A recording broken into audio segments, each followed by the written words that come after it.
ನಮಸ್ಕಾರ ಸ್ನೇಹಿತರೆ. ಇವತ್ತಿನ ಮಾತು ಯಾವುದೇ ಭವಿಷ್ಯ ಹೇಳುವ ವಿಷಯ ಅಲ್ಲ. ಇದು ನಿಮ್ಮ ಮನಸ್ಸಿನ ಮಾತು. ಇದು ಒಳಗೆ ಬೆಂಕಿ ಹೊತ್ತಿದ್ದರೂ ಹೊರಗೆ ನಗು ತೋರಿಸುವವರ ಕತೆ. ಇಂದು ನಾನು ಮಾತನಾಡೋದು ಸಿಂಹರಾಶಿಯವರ ಬಗ್ಗೆ. ಸಿಂಹರಾಶಿಯ ಅಧಿಪತಿ ಯಾರು ಗೊತ್ತಾ? ಅವರು ಸೂರ್ಯದೇವರು. ಸೂರ್ಯ ಅಂದರೆ ಪ್ರಕಾಶ, ಸೂರ್ಯ ಅಂದರೆ ನಾಯಕತ್ವ, ಸೂರ್ಯ ಅಂದರೆ ಆತ್ಮಗೌರವ. ಹಾಗೆಯೇ ಸಿಂಹರಾಶಿಯವರು ಎಲ್ಲಿದ್ದರೂ ಗಮನ ಸೆಳೆಯುವವರು, ಜನರನ್ನು ಮುನ್ನಡೆಸುವವರು. ಆದರೆ ಒಂದು ಸತ್ಯ ಇದೆ, ಸೂರ್ಯ ಎಲ್ಲರಿಗೂ ಬೆಳಕು ಕೊಡುತ್ತಾನೆ, ಆದರೆ ತಾನೇ ಸುಡುತ್ತಾನೆ. ನಿಮ್ಮ ಜೀವನವು ಹಾಗೆ ಅಲ್ಲವೇ? ನೀವು ಯಾರಿಗಾಗಿ ಓಡಲಿಲ್ಲ, ಯಾರ ಕಷ್ಟಕ್ಕೆ ನಿಮ್ಮ ಹಣ, ಸಮಯ, ಹೃದಯ ಕೊಡಲಿಲ್ಲ. ಆದರೆ ಬಹಳ ಬಾರಿ ನೀವು ನಂಬಿದವರೇ ನಿಮ್ಮನ್ನು ನೋಯಿಸಿದ್ದಾರೆ. ನಿಮ್ಮ ಹೃದಯ ದೊಡ್ಡದು, ನಿಮ್ಮ ಮಾತು ನೇರ. ತಪ್ಪು ಅಂದರೆ ತಪ್ಪು ಅಂತೀರಾ, ಸರಿ ಅಂದರೆ ಸರಿ ಅಂತೀರಾ. ನಾಟಕ ಮಾಡೋಕ್ಕೆ ಬರೋಲ್ಲ, ಮುಖಸ್ತುತಿ ಮಾಡೋಕ್ಕೆ ಬರೋಲ್ಲ. ಇವತ್ತಿನ ಕಾಲದಲ್ಲಿ ನೇರತನವಿರುವವರಿಗೆ ತಪ್ಪು ಅರ್ಥ ಮಾಡಿಕೊಳ್ಳುವವರು ಜಾಸ್ತಿ. ಅಹಂಕಾರಿ ಅಂತ ಹೇಳ್ತಾರೆ, ಇವರಿಗೆ ಗರ್ವ ಜಾಸ್ತಿ ಅಂತ ಹೇಳ್ತಾರೆ. ಆದರೆ ನಿಮಗೆ ಗೊತ್ತು, ನಿಮ್ಮೊಳಗಿನ ಮೃದುವಾದ ಮನಸ್ಸು ಎಷ್ಟು ನೋವು ಹೊತ್ತಿಕೊಂಡಿದೆ ಅಂತ. ರಾತ್ರಿ ಮಲಗುವಾಗ ಗೋಡೆಗಳಿಗೆ ಗೊತ್ತಿರುವ ನಿಮ್ಮ ಕಣ್ಣೀರು, ದೇವರಿಗೆ ಗೊತ್ತಿರುವ ನಿಮ್ಮ ಪ್ರಾರ್ಥನೆ. ಸಿಂಹರಾಶಿಯವರೇ, ನಿಮ್ಮ ಜೀವನದಲ್ಲಿ ಪರೀಕ್ಷೆಗಳು ಜಾಸ್ತಿ ಆಗಿರಬಹುದು. ಹಣ ಬರುತ್ತದೆ, ಆದರೆ ನಿಲ್ಲೋದಿಲ್ಲ. ಜನ ನಿಮ್ಮನ್ನು ಉಪಯೋಗಿಸಿಕೊಂಡಿರಬಹುದು.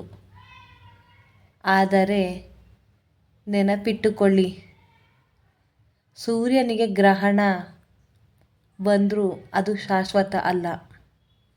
ಹಾಗೆಯೇ ನಿಮ್ಮ ಬದುಕಿನ ಕತ್ತಲೆ ಕೂಡ ಶಾಶ್ವತ ಅಲ್ಲ. ಈ ಬರುವ ಮಹಾಶಿವರಾತ್ರಿ ನಿಮ್ಮ ಪಾಲಿಗೆ ಒಂದು ತಿರುವು ತರಬಹುದಾದ ದಿನ.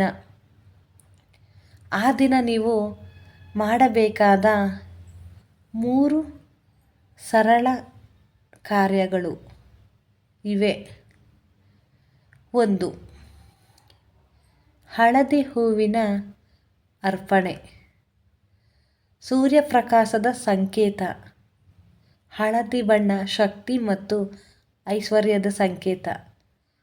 ಶಿವಲಿಂಗಕ್ಕೆ ಹಳದಿ ಹೂವನ್ನು ಅರ್ಪಿಸಿ ಮನಸಾರೆ ಕೇಳಿ, ನನ್ನ ಜೀವನದಲ್ಲಿ ಬೆಳಕು ತುಂಬಿಸು ಅಂತ.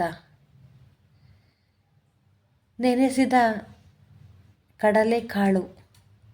ಶಿವರಾತ್ರಿಯ ಹಿಂದಿನ ರಾತ್ರಿ ಕಡಲೆಕಾಳು ನೆನೆಸಿಡಿ. ಮರುದಿನ ದೇವಸ್ಥಾನಕ್ಕೆ ತೆಗೆದುಕೊಂಡು ಹೋಗಿ ಪ್ರಾರ್ಥನೆ ಮಾಡಿ. ಸ್ವಲ್ಪ ತಿನ್ನಿ, ಸ್ವಲ್ಪ ಮನೆಯವರಿಗೂ ಕೊಡಿ, ಉಳಿದಿದ್ದು ಗೋಮಾತೆಗೆ ತಿನ್ನಿಸಿ. ಇದು ನಿಮ್ಮ ಜೀವನದಲ್ಲಿ ನಿಂತು ಹೋಗಿರುವ ವಿಷಯಗಳಿಗೆ ಚಲನೆ ತರಬಹುದು. ಅರಿಶಿಣದ ನೀರಿನ ಅಭಿಷೇಕ. ಚಿಟಿಕೆ ಅರಿಶಿಣ ಹಾಕಿದ ನೀರಿನಿಂದ ಅಭಿಷೇಕ ಮಾಡಿ. ಇದು ನಿಮ್ಮ ಮನೆಯಲ್ಲಿ ನೆಮ್ಮದಿ ಮತ್ತು ಶಾಂತಿ ತರಲು ಸಹಾಯಕ. ಸಿಂಹರಾಶಿಯವರೇ, ನೀವು ಬೇರೆಯವರ ಕಣ್ಣೀರು ಒರೆಸುವವರು. ನೀವು ಸತ್ಯನಿಷ್ಠರು. ನಿಮ್ಮ ಆತ್ಮಗೌರವವೇ ನಿಮ್ಮ ದೊಡ್ಡ ಆಸ್ತಿ. ಸೂರ್ಯ ಅಸ್ತಮಿಸಿದರೂ ಮತ್ತೆ ಉದಯವಾಗುತ್ತಾನೆ. ಹಾಗೆ ನಿಮ್ಮ ಬದುಕಿನ ಬೆಳಕು ಕೂಡ ಮತ್ತೆ ಹೊಳೆಯುತ್ತದೆ. ಧನ್ಯವಾದಗಳು. ಇಂತಹ ವಿಡಿಯೋಗಳಿಗೆ ನನ್ನ ಚಾನಲ್ನ ಸಬ್ಸ್ಕ್ರೈಬ್ ಆಗಿ, ಲೈಕ್ ಮಾಡಿ.